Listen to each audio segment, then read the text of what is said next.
What's your worst catfishing story? Retired amateur boxer using older photos from before she put on about 50 pounds of non-muscle weight. She's also got a half a foot on my average height. Basically a tank. Gets super drunk, assumes I don't believe she's a boxer. Loudly professes that she will punch me in my face right here in the middle of this bar. Bartender witnessed the whole thing go down from beginning to end and asked me, a full-grown man in decent fighting shape, if I needed help while the Hulk was in the bathroom. I say no and quietly call an Uber before paying the tab. War Machine returns from the restroom and I suggest we head across the street to another bar. As we cross the street, I hop in the awaiting Uber without a word and disappear into the night. I still look over my shoulder from time to time when I'm in that part of town. I was forced to do this a few months ago. My friend took me to a club that was, well, let's just say it gave me eyes wide shut vibes. People were looking at me very strangely, not even trying to quietly discuss their excitement about the new one. I have never felt more uncomfortable. I ordered a drink at the bar while he went to bang drugs in the restroom.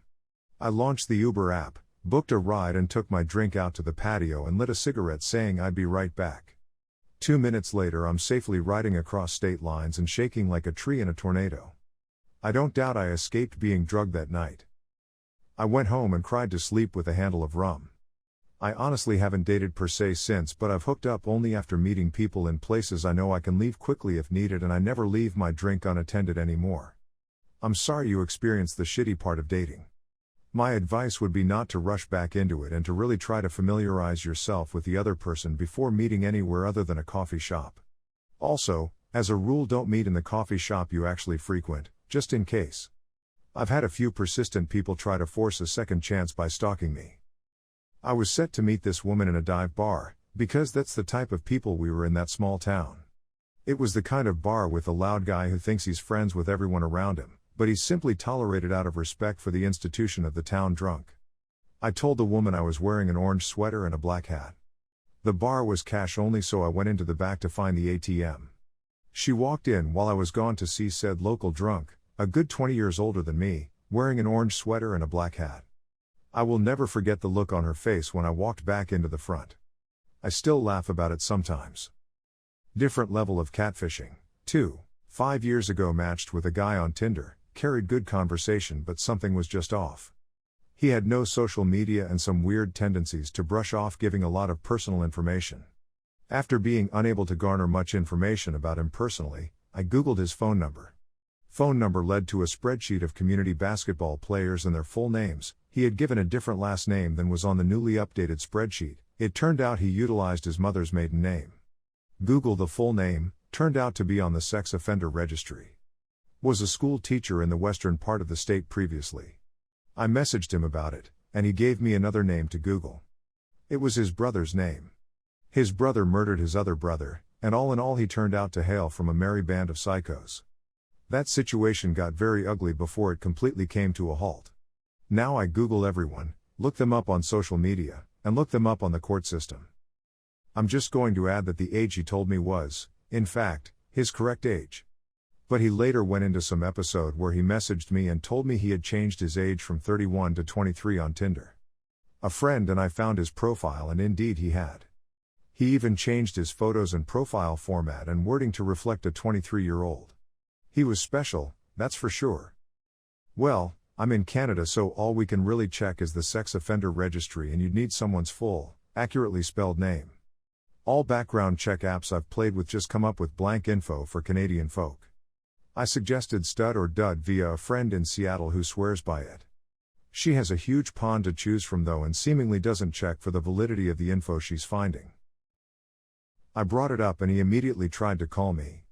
I ignored the call, so he sent a message telling me to do him a favor and look up his brother's name as a prerequisite to a conversation as to what happened with his student. I Googled the name and asked him how he thought that was going to do him any favors. He responded and said that he hadn't told anyone in his school district, except the superintendent, about his brothers. Somehow a student found out and showed up at his place, she kissed him, blah blah blah. He lived in an apartment complex and someone recognized her and knew he was a teacher, leaked the story. The dad of said girl was apparently fairly prominent in the community and pressed charges to the full extent. He was also charged with having a gun on school property. He avoided prison time, somehow. Was out on parole and on the registry for only 7 years, I believe. He went with some sob story about how he couldn't live out his 20s in a normal fashion. I encountered a man that had worked with him at one point, of course on Tinder again, before I just quit dating as a whole. People always ask about your biggest horror story on Tinder, and I can usually say I have people topped. So I dropped the details to him that I did in the original post. He messaged back and said, "I think I know who you're talking about. You don't have to give me a name, but does he live in underscore?" I told him yes, and he proceeded to tell me how he had told all of his co-workers and employers a different story and then told them that he now toured middle schools explaining the situation and its consequences. There is absolutely no way this is happening when you're still currently on the registry. He asked this dude if he wanted to have a bro night, and I guess the other guy looked at original creep and said, "Absolutely no way that's gonna happen." He said he always gave him the creeps and most of his co-workers felt the same. I got my snide points in when at one point he said he was a teacher, and I pulled screenshots of his license termination and said, "Not according to state and federal law." Edit just to add that almost a year later he added one of my best friends, he was well aware of who she was, on Snapchat. Given the entire situation, I had asked her to remove her Snapchat handle from her Tinder profile. He found her on Tinder and added her Snapchat, because she had it in her public info. He chatted her up a little and sent some dirty messages and then asked if she'd be willing to meet up with him. She told him she had no idea who he even was, and he sent the exact photos she had already seen from his Tinder profiles. She knew everything about this story, and proclaimed that she knew who he was. She immediately noped, obviously. He would send messages after the whole thing ended about how he met up with a dominatrix just to exchange ideas and to tell me that I should have come with him.